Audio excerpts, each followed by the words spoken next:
नमः सिद्धेभ्यः। ओम नमः सिद्धेभ्यः।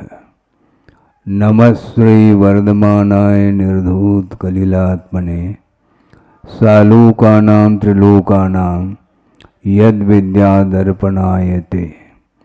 अहिंसा परमो धर्म की, महावीर भगवान की। प्रातः स्मरणे परम पूजाचार्य गुरुवर श्री विद्यासागर जी मुनि महाराज की जय।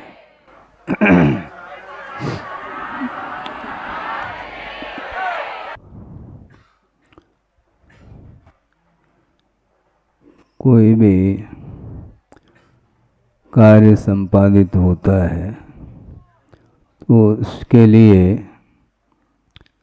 कारणों की बड़ी आवश्यकता हुआ करती है। चाहे वह लौकिक कार्य हो, चाहे परमार्थ संबंधी कार्य हो। कार्य को संपादित करना है तो दो तरह के कारण उपस्थित होते हैं। एक निमित्त कारण और एक उपादान अर्थात योग्यता को लेकर के कारण हुआ करता है। भारतवर्ष में बहुत सारे क्षेत्र हैं, सिद्ध क्षेत्र हैं, अतिशय क्षेत्र हैं। और सिद्ध क्षेत्र में भी यहाँ पर तीर्थंकरों ने साधना करके निर्वाण को प्राप्त किया है। ऐसे तीर्थराज, समेत शिखर, गिरनार पर्वत आदि आदि। और सामान्य केवले भी हुए हैं, जैसे मुक्तागिरी है, मांगी तुंगी है, गजपंता है, कुंतलगिरी है आदि आदि। अतिशय क्षेत्र भी। ये सारे जितने भी क्षेत्र हैं ये आत्मिक विकास के लिए निमित्त के रूप में उपस्थित होते हैं। वहाँ पर जाने के उपरांत परिणामों में निर्मलता आ सकती है। मैं इसलिए कह रहा हूँ, निर्मलता के लिए योग्यता की बहुत बड़ी आवश्यकता हुआ करती है। जैसा कि प्रसाद सागर जी सामने मंचासीन हैं, उनको हमने देखा है और उनका निवास स्थान कहाँ है ज्ञात है आप लोगों को? है निमाड़ में सिद्धवरकूट के समीप सनामद। आप सोचो, विचार करो, सिद्धवरकूट है और सिद्धवरकूट से भी साधना करके कई जीवों ने आत्मकल्याण कर लिया और उसमें प्रसाद सागर जी का भी नंबर आया है। हम इसलिए बार बार कहना, ध्यान दिलाना चाहते हैं, सिद्धवरकूट में बहुत सारे लोग होंगे जो कि सिद्धवरकूट के समीपवर्ती ही सनावद में जीवन यापन करते हैं, किंतु प्रत्येक व्यक्ति के अंदर वैराग्य का भाव जागृत हो अनिवार्य नहीं है। इसी को बोलते हैं योग्यता। योग्यता एबिलिटी जिसको बोलते हैं।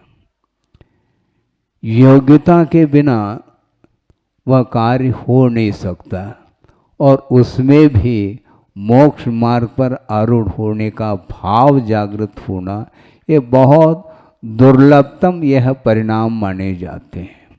बहुत सारे परिणाम होते हैं किंतु वह सारे परिणाम सांसारिक क्षेत्र में आगे बढ़ाने में भी कारण सिद्ध होते हैं। आत्मगत कुछ ऐसे परिणाम हैं जिन परिणामों के माध्यम से संसार का विकास होता है और आत्मगत ही कुछ ऐसे परिणाम हैं जिन परिणामों के माध्यम से आत्मा का विकास होता है। आप संसार का विकास चाहते हैं कि आत्मिक विकास? आत्मिक विकास चाहते हैं महाराज। हाँ, चाहना तो बहुत सरल है। प्रत्येक व्यक्ति, ऐसा कौन सा व्यक्ति होगा जो मोक्ष नहीं चाहता हो? लेकिन आचार्य समदभद्र स्वामी का कहना है मोक्ष चाहने मात्र से मुक्ति नहीं मिल सकती, चाहने से नहीं।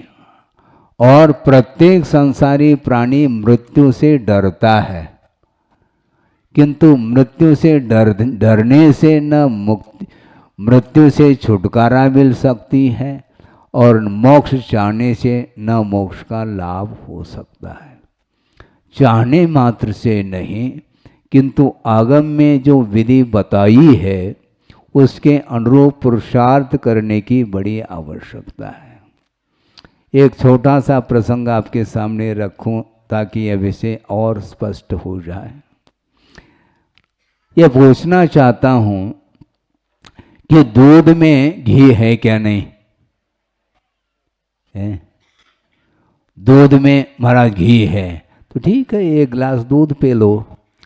घी का स्वाद आएगा क्या? घी का स्वाद तो नहीं आता महाराज। हाँ, जब घी का स्वाद नहीं आ रहा है तो फिर उस दूध में घी है कैसा? दूध में जो घृत है वह शक्ति के अपेक्षा से वह घृत उसमें पाया जाता है, किंतु विधिवत उसमें से उस घी को निकाला जाता है। पाषाणेषु यथा हेम, दुग्ध मध्ये यथा घृतम, तिल मध्ये यथा तैलम, देह मध्ये तथा शिवः, ऐसा आगमकारों ने कहा है। पाषाण खंड है और उसमें स्वर्ण विद्यमान है, हेम अर्थात स्वर्ण, किंतु उस पाषाण में से उस स्वर्ण को पृथक करने की जो विधि है, अग्नि संस्कार के माध्यम से ही वह स्वर्ण उस पाषाण खंड में से हम पृथक कर सकते हैं। और दुग्ध मध्य यथा घृतम कहा, उस दूध को अनुपात से तपा करके उसमें आप 2-4 बूंद यदि जामन डालेंगे तो निश्चित रूप से कुछ ही समय पश्चात क्या जम जाता है? दही नहीं जमता है, दूध जमता है?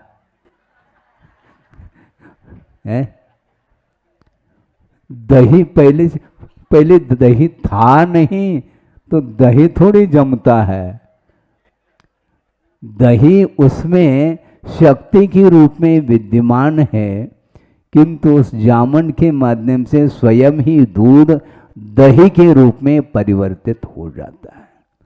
फिर उस दही को ले करके आप मथानी के माध्यम से मंथन करते हैं। दही का मंथन करो, दूध का नहीं, न पानी का है। नीर का मंथन करने से कभी भी नवनीत नहीं निकल सकता, तो दही का मंथन वह मथानी के माध्यम से करता है तो उस दही में से नवनीत निकल आता है। लेकिन ये ध्यान रखो, वह नवनीत भी शुद्ध तत्व नहीं है, अभी भी उसमें जलांश विद्यमान है। और उस नवनीत का जो गोला है उसको कहाँ रखोगे? पात्र में रख करके सिगड़ी पर रखोगे तो निश्चित रूप से वह नवनीत घृत के रूप में परिवर्तित होता है। और गुरुदेव ने इसी प्रसंग पर उन्होंने ये कहा था, अरहंत परमेष्टि, ये जो अवस्था है यह अंतिम अवस्था नहीं है जीव की। जीव की यदि कोई अंतिम शुद्ध अवस्था है तो वह शुद्ध अवस्था है। अरहंत अवस्था नवनीत की भांति है। फिर बाद में जिस प्रकार 4 घातिया कर्मों का क्षय होने के फलस्वरूप केवल ज्ञान प्रकट होता है, उसके पश्चात शेष जो अघाती कर्म हैं उनका जब विनाश हो जाता है तब सिद्धत्व की उपलब्धि होती है। तो उसी प्रकार उस नवनीत को तपाने से घृत का लाभ होता है। तो इसको बोलते हैं उपादान। मैंने इसलिए कहा क्योंकि निमित्त तो बहुत सारे मिलते हैं, लेकिन निमित्त का सदुपयोग जो करेगा उसके लिए वह निमित्त कार्यकारी शुद्ध होता है। पक्की बात है। उस स्थान पर पहुंचने मात्र से लाभ हो जाए ऐसा संभव नहीं। हाँ, बिना निमित्त के भी लाभ नहीं हो सकेगा। मोक्ष का लाभ, मुक्ति जो मिलेगी वह निमित्त के बिना संभव नहीं, किंतु निमित्त के साथ साथ समीचीन यदि पुरुषार्थ करता है तब उसको लाभ होता है। तो इस प्रकार सिद्धवर कूट में जिनका जन्म समीपवर्ती ग्राम है सनावद, और वहाँ पर उनका जन्म हुआ था, और उनका पुराना नाम मालूम है आपको? है स्वतंत्र, हैं, स्वाधीनता जिसको बोलते हैं। संसारी प्राणी जब तक कर्म के अधीन जीता है तब तक उसको कदम कदम पर पराधीनता का अनुभव होता है, स्वतंत्रता का अनुभव नहीं होता। हालांकि भारतवर्ष स्वतंत्र होकर के उसको कितने साल हो गए, सन 47 में भारत को स्वतंत्रता मिली, और स्वतंत्र बोलते हैं भारत को, किंतु एक व्यवहारिक दृष्टि से है। किंतु वस्तुतः जब तक कर्म के अधीन होकर के जीवन जिया जाता है तब तक वह मोह के साथ जीवन होने के कारण उसके लिए पराधीनता का अनुभव होता है। इसलिए स्वतंत्र जो सत्ता है उसको उपलब्ध करने के लिए उनका मन हुआ और गुरुदेव के चरणों में आए, और कार्य होता चला गया। गुरुदेव ने भी परीक्षण तो किया होगा, ऐसा थोड़ी परमिशन देते हैं वो, लेकिन उन्होंने देख लिया होगा, वो पारखी थे। हीरे को परखा जाता है तो वो पारखी थे, और ज़्यादा समय नहीं लगा उन्हें, बहुत जल्दी संघ में उनके लिए स्थान मिल गया। और उचित जो निमित्त हैं उसके उपस्थिति में निरंतर उन्होंने गुरुदेव के संकेत और उनके आदेश, उनके उपदेश को आत्मसात करते हुए आगे बढ़ते चले गए, और एक समय आ गया, काल अवधियाँ ऐसे नहीं आती, ध्यान रखो। महाराज काल अवधि आने दो, हम भी कर लेंगे। काल अवधि क्या वस्तु है? काल कोई वस्तु नहीं। हम समय पर कार्य हो सकता है, किंतु पुरुषार्थ करने से कार्य संपादित होता है। इसलिए निरंतर गुरुदेव के छत्र छाया में रह करके उन्होंने अध्ययन में किया, और साथ साथ निरंतर साधना में रत रहें, और वैराग निरंतर बढ़ता चला गया। और वह एक समय ऐसा आया कि मुक्तागिरि में मुक्त होने के लिए निर्ग्रंथ अवस्था उन्हें प्राप्त हो गई है। इसी प्रकार और बहुत सारे उम्मीदवार हो सकते हैं। उनकी भावना, उनकी दृढ़ता आदि को देखते हुए उस मार्ग पर उनको आगे बढ़ाया जा सकता है। संक्षेप में हमारा इतना ही कहना है, प्रत्येक जो भव्य आत्मा है उसके अंदर वह शक्ति विद्यमान है, किंतु जैसे जैसे मोह का प्रभाव या मोह का संस्कार कम होता चला जाता है तो निश्चित रूप से उसकी जो योग्यता है वह सामने आ जाती है। इसलिए समय जरूर लग सकता है, किंतु समय कोई वस्तु नहीं। समय के तीन अर्थ हैं। एक समय का अर्थ काल है, और एक समय का अर्थ आगम है, और समय का अर्थ आत्म तत्व है। तो ऐसे स्थिति में आगम के आधार से आगम की आराधना अथवा सच्चे देव शास्त्र गुरु की आराधना करते हुए जो अपने शक्ति के अनुरूप निरंतर आत्मा की साधना करता है, शारीरिक और मानसिक सुख से वह दूर रह करके आत्मिक सुख को ही एकमात्र सुख के रूप में गिन करके उस ओर अपने आप को आगे बढ़ाता है। बहुत ही अल्पकाल में वह आत्म तत्व शरीर से पृथक हो सकता है, किंतु ये सारा का सारा विषय पुरुषार्थ के ऊपर निर्धारित है। इसलिए गुरुदेव का भी बार बार यही कहना रहता था, संघ के लिए, श्रमण संघ के लिए, त्यागी वृत्तियों के लिए योग्यता प्रत्येक व्यक्ति के अंदर है। अपनी अपनी शक्ति को उद्घाटित करने के लिए यथाशक्ति जो साधना करता है और ज्ञान भी यथाशक्ति जिसको जितना प्राप्त हो जाता है उसका सदुपयोग करते हुए आगे बढ़ता है, तो निश्चित रूप से अनंत काल के लिए स्वतंत्रता मिल सकती है।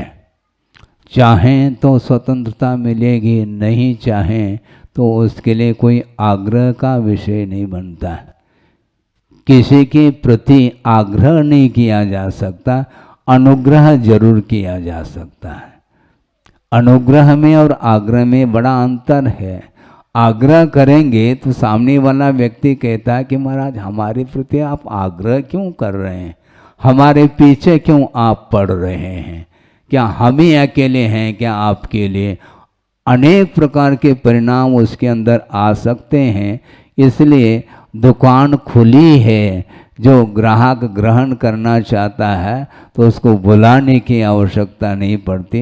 निरंतर वह खोजता हुआ देव शास्त्र गुरु का आलम्बन लेकर के उनके सानिध्य को प्राप्त करके अपने जो छिपी हुई जो आत्म तत्व है जो शरीर के भीतर है, उस शरीर से उस आत्म तत्व को पृथक करने के लिए उसके अंदर जो उत्कंठा जग जाती है उसके माध्यम से ही आत्मा का कल्याण हो सकता है।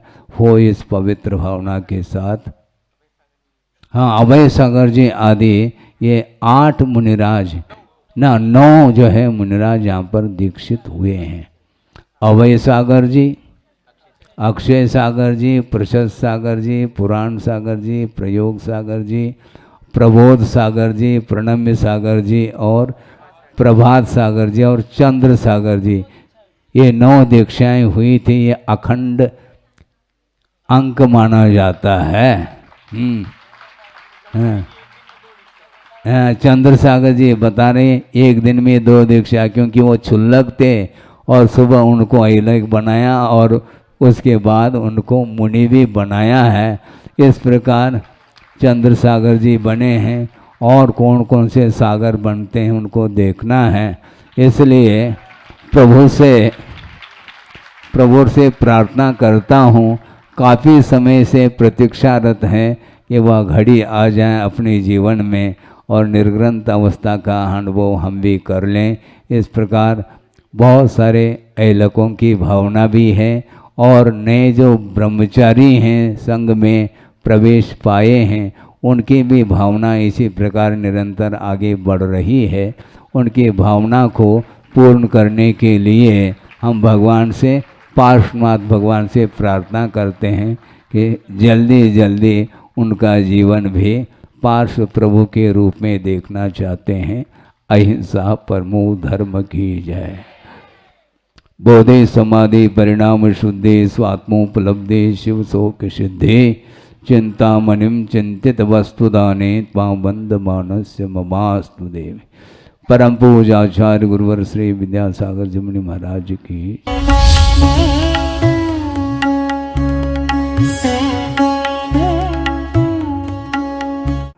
ओम नमः सिद्धेभ्यः, ओम नमः सिद्धेभ्यः। नमः श्री वर्धमानाय निर्धूत कलिलात्मने सालोकानां त्रिलोकानां यद विद्या दर्पणायते। अहिंसा परमो धर्म की, महावीर भगवान की। प्रातः स्मरणे परम पूजाचार्य गुरुवर श्री विद्यासागर जी मुनि महाराज की जय।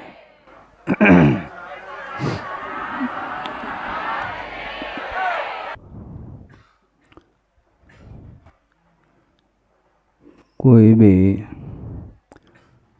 कार्य संपादित होता है तो उसके लिए कारणों की बड़ी आवश्यकता हुआ करती है,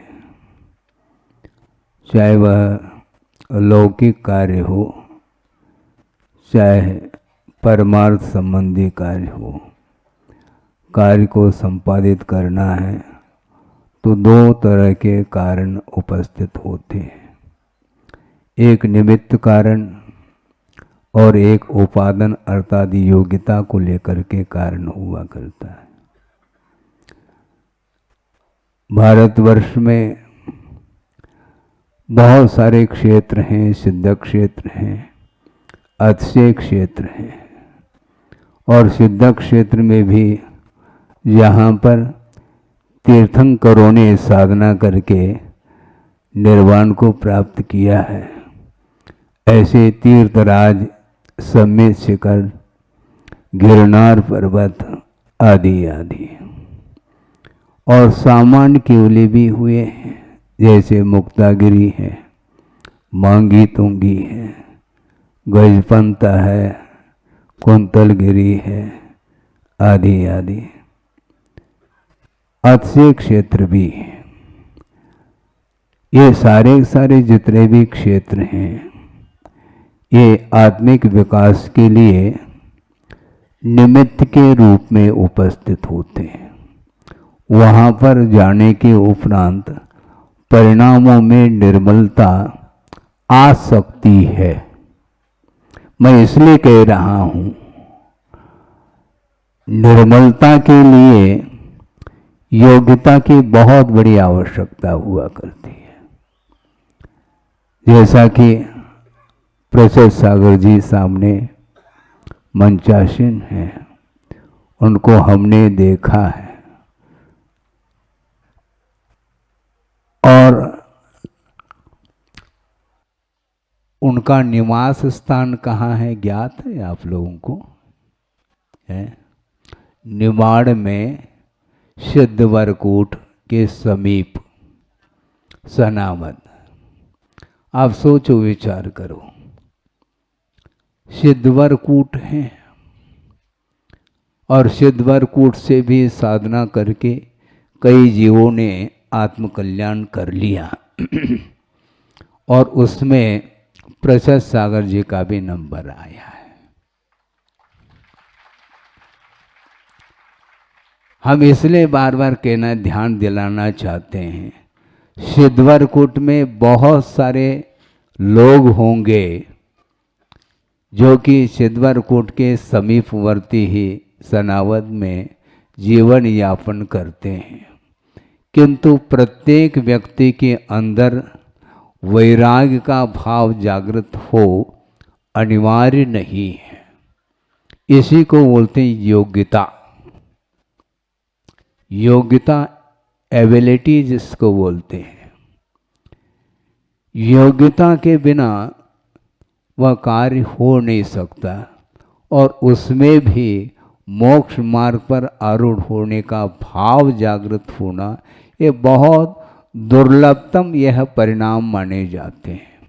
बहुत सारे परिणाम होते हैं किंतु वो सारे परिणाम सांसारिक क्षेत्र में आगे बढ़ाने में भी कारण सिद्ध होते हैं। आत्मगत कुछ ऐसे परिणाम हैं जिन परिणामों के माध्यम से संसार का विकास होता है और आत्मगत ही कुछ ऐसे परिणाम हैं जिन परिणामों के माध्यम से आत्मा का विकास होता है। आप संसार का विकास चाहते हैं कि आत्मिक विकास? आत्मिक विकास चाहते हैं महाराज। हाँ, चाहना तो बहुत सरल है। प्रत्येक व्यक्ति, ऐसा कौन सा व्यक्ति होगा जो मोक्ष नहीं चाहता हो? लेकिन आचार्य समदभद्र स्वामी का कहना है मोक्ष चाहने मात्र से मुक्ति नहीं मिल सकती। चाहने से नहीं, और प्रत्येक संसारी प्राणी मृत्यु से डरता है, किंतु मृत्यु से डरने से न मुक्ति, मृत्यु से छुटकारा मिल सकती है, और मोक्ष चाहने से न मोक्ष का लाभ हो सकता है। चाहने मात्र से नहीं, किंतु आगम में जो विधि बताई है उसके अनुरूप पुरुषार्थ करने की बड़ी आवश्यकता है। एक छोटा सा प्रसंग आपके सामने रखूं ताकि यह विषय और स्पष्ट हो जाए। यह पूछना चाहता हूं कि दूध में घी है क्या? नहीं है? दूध में महाराज घी है तो ठीक है, एक गिलास दूध पी लो, घी का स्वाद आएगा क्या? घी का स्वाद तो नहीं आता महाराज। हाँ, जब घी का स्वाद नहीं आ रहा है तो फिर उस दूध में घी है कैसा? दूध में जो घृत है वह शक्ति के अपेक्षा से वह घृत उसमें पाया जाता है, किंतु विधिवत उसमें से उस घी को निकाला जाता है। पाषाणेषु यथा हेम, दुग्ध मध्ये यथा घृतम, तिल मध्ये यथा तैलम, देह मध्ये तथा शिवः, ऐसा आगमकारों ने कहा है। पाषाण खंड है और उसमें स्वर्ण विद्यमान है, हेम अर्थात स्वर्ण, किंतु उस पाषाण में से उस स्वर्ण को पृथक करने की जो विधि है, अग्नि संस्कार के माध्यम से ही वह स्वर्ण उस पाषाण खंड में से हम पृथक कर सकते हैं। और दुग्ध मध्य यथा घृतम कहा, उस दूध को अनुपात से तपा करके उसमें आप 2-4 बूंद यदि जामन डालेंगे तो निश्चित रूप से कुछ ही समय पश्चात क्या जम जाता है? दही नहीं जमता है, दूध जमता है? दही पहले दही था नहीं तो दही थोड़ी जमता है। दही उसमें शक्ति के रूप में विद्यमान है, किंतु उस जामन के माध्यम से स्वयं ही दूध दही के रूप में परिवर्तित हो जाता है। फिर उस दही को ले करके आप मथानी के माध्यम से मंथन करते हैं। दही का मंथन करो, दूध का नहीं, न पानी का है। नीर का मंथन करने से कभी भी नवनीत नहीं निकल सकता, तो दही का मंथन वह मथानी के माध्यम से करता है तो उस दही में से नवनीत निकल आता है। लेकिन ये ध्यान रखो, वह नवनीत भी शुद्ध तत्व नहीं है, अभी भी उसमें जलांश विद्यमान है। और उस नवनीत का जो गोला है उसको कहाँ रखोगे? पात्र में रख करके सिगड़ी पर रखोगे तो निश्चित रूप से वह नवनीत घृत के रूप में परिवर्तित होता है। और गुरुदेव ने इसी प्रसंग पर उन्होंने ये कहा था, अरहंत परमेष्टि, ये जो अवस्था है यह अंतिम अवस्था नहीं है जीव की। जीव की यदि कोई अंतिम शुद्ध अवस्था है तो वह शुद्ध अवस्था है। अरहंत अवस्था नवनीत की भांति है। फिर बाद में जिस प्रकार 4 घातिया कर्मों का क्षय होने के फलस्वरूप केवल ज्ञान प्रकट होता है, उसके पश्चात शेष जो अघाती कर्म हैं उनका जब विनाश हो जाता है तब सिद्धत्व की उपलब्धि होती है। तो उसी प्रकार उस नवनीत को तपाने से घृत का लाभ होता है। तो इसको बोलते हैं उपादान। मैंने इसलिए कहा क्योंकि निमित्त तो बहुत सारे मिलते हैं, लेकिन निमित्त का सदुपयोग जो करेगा उसके लिए वह निमित्त कार्यकारी शुद्ध होता है। पक्की बात है। उस स्थान पर पहुंचने मात्र से लाभ हो जाए ऐसा संभव नहीं। हाँ, बिना निमित्त के भी लाभ नहीं हो सकेगा। मोक्ष का लाभ, मुक्ति जो मिलेगी वह निमित्त के बिना संभव नहीं, किंतु निमित्त के साथ साथ समीचीन यदि पुरुषार्थ करता है तब उसको लाभ होता है। तो इस प्रकार सिद्धवर कूट में जिनका जन्म समीपवर्ती ग्राम है सनावद, और वहाँ पर उनका जन्म हुआ था, और उनका पुराना नाम मालूम है आपको? है स्वतंत्र, हैं, स्वाधीनता जिसको बोलते हैं। संसारी प्राणी जब तक कर्म के अधीन जीता है तब तक उसको कदम कदम पर पराधीनता का अनुभव होता है, स्वतंत्रता का अनुभव नहीं होता। हालांकि भारतवर्ष स्वतंत्र हो करके उसको कितने साल हो गए, सन 47 में भारत को स्वतंत्रता मिली, और स्वतंत्र बोलते हैं भारत को, किंतु एक व्यवहारिक दृष्टि से है, किंतु वस्तुतः जब तक कर्म के अधीन हो करके जीवन जिया जाता है तब तक वह मोह के साथ जीवन होने के कारण उसके लिए पराधीनता का अनुभव होता है। इसलिए स्वतंत्र जो सत्ता है उसको उपलब्ध करने के लिए उनका मन हुआ और गुरुदेव के चरणों में आए, और कार्य होता चला गया। गुरुदेव ने भी परीक्षण तो किया होगा, ऐसा थोड़ी परमिशन देते हैं वो, लेकिन उन्होंने देख लिया होगा, वो पारखी थे। हीरे को परखा जाता है तो वो पारखी थे, और ज़्यादा समय नहीं लगा उन्हें, बहुत जल्दी संघ में उनके लिए स्थान मिल गया। और उचित जो निमित्त हैं उसके उपस्थिति में निरंतर उन्होंने गुरुदेव के संकेत और उनके आदेश, उनके उपदेश को आत्मसात करते हुए आगे बढ़ते चले गए, और एक समय आ गया, काल अवधियाँ ऐसे नहीं आती, ध्यान रखो। महाराज काल अवधि आने दो, हम भी कर लेंगे। काल अवधि क्या वस्तु है? काल कोई वस्तु नहीं। हम समय पर कार्य हो सकता है, किंतु पुरुषार्थ करने से कार्य संपादित होता है। इसलिए निरंतर गुरुदेव के छत्र छाया में रह करके उन्होंने अध्ययन में किया, और साथ साथ निरंतर साधना में रत रहें, और वैराग निरंतर बढ़ता चला गया।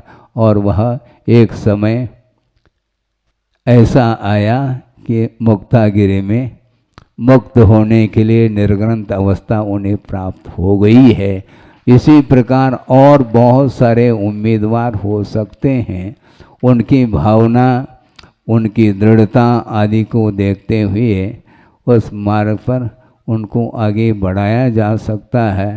संक्षेप में हमारा इतना ही कहना है, प्रत्येक जो भव्य आत्मा है उसके अंदर वह शक्ति विद्यमान है, किंतु जैसे जैसे मोह का प्रभाव या मोह का संस्कार कम होता चला जाता है तो निश्चित रूप से उसकी जो योग्यता है वह सामने आ जाती है।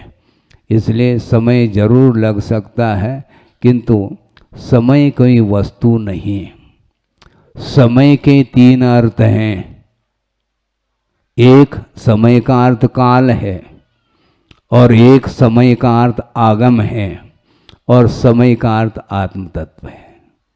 तो ऐसे स्थिति में आगम के आधार से आगम की आराधना अथवा सच्चे देव शास्त्र गुरु की आराधना करते हुए जो अपने शक्ति के अनुरूप निरंतर आत्मा की साधना करता है, शारीरिक और मानसिक सुख से वह दूर रह करके आत्मिक सुख को ही एकमात्र सुख के रूप में गिन करके उस ओर अपने आप को आगे बढ़ाता है। बहुत ही अल्पकाल में वह आत्म तत्व शरीर से पृथक हो सकता है, किंतु ये सारा का सारा विषय पुरुषार्थ के ऊपर निर्धारित है। इसलिए गुरुदेव का भी बार बार यही कहना रहता था, संघ के लिए, श्रमण संघ के लिए, त्यागी वृत्तियों के लिए योग्यता प्रत्येक व्यक्ति के अंदर है। अपनी अपनी शक्ति को उद्घाटित करने के लिए यथाशक्ति जो साधना करता है और ज्ञान भी यथाशक्ति जिसको जितना प्राप्त हो जाता है उसका सदुपयोग करते हुए आगे बढ़ता है, तो निश्चित रूप से अनंत काल के लिए स्वतंत्रता मिल सकती है। चाहें तो स्वतंत्रता मिलेगी, नहीं चाहें तो उसके लिए कोई आग्रह का विषय नहीं बनता। किसी के प्रति आग्रह नहीं किया जा सकता, अनुग्रह जरूर किया जा सकता है। अनुग्रह में और आग्रह में बड़ा अंतर है।